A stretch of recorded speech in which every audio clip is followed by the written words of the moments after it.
There were two XB-70s built only to be used for test, and they were extremely effective. They went 3 times the speed of sound, flew nearly to 80,000 feet, and the test program was very successful. Unfortunately, there was an accident in 1966 that had nothing to do with the test. It was an air-to-air collision.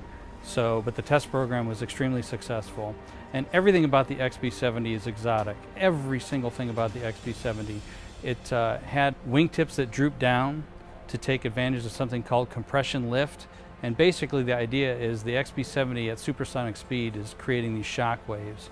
And engineers figured out a way to harness those shock waves so that the XB-70 actually rides on those shock waves. And it generates additional lift.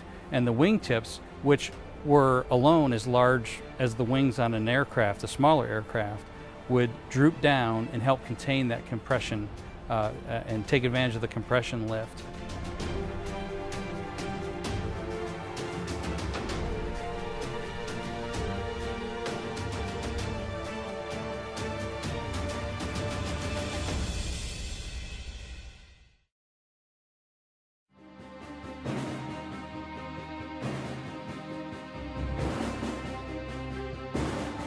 There was a large move in 2002, and the existing galleries were created, the Cold War Gallery, World War II Gallery, Korean War Gallery, and so forth. And the idea was to move all of the aircraft that were research and development, move them together in one place. And unfortunately, that place was on the guarded side of the base. But the idea was that when the next building was built, that then they would all move together as one unit over to the new building, rather than tear apart galleries, pulling R&D airplanes out of this one and that one. They would all come over here together. So to see the conclusion of that plan, the vision that was imagined 15 years ago, to see them come over here together and see the XB-70 move back is really very wonderful. Many of us have been waiting about 15 years for this to happen, so it's exciting.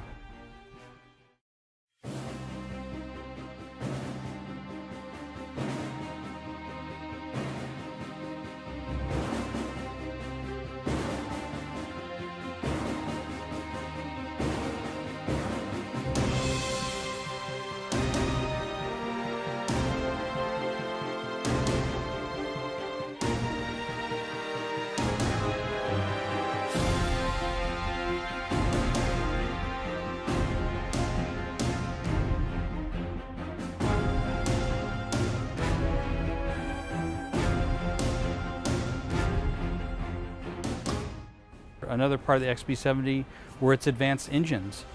They were test engines, they were not production engines. In fact, there were only about 30 or so J93 engines built. It used a special fuel, JP6, and the thrust of a J93, one of these engines on the XB-70, is equivalent to the thrust on a frontline advanced fighter flying today. We've been very fortunate to be able to see some of these aircraft moving in and see this gallery beginning to form. We're very excited when we'll be able to show the public in 2016, and they'll be able to see the Research and Development Gallery, the Space Gallery, the Presidential Gallery, and the Global Reach Gallery. And the staff here is working feverishly to get to that date, and so the public can finally see these wonderful artifacts on display.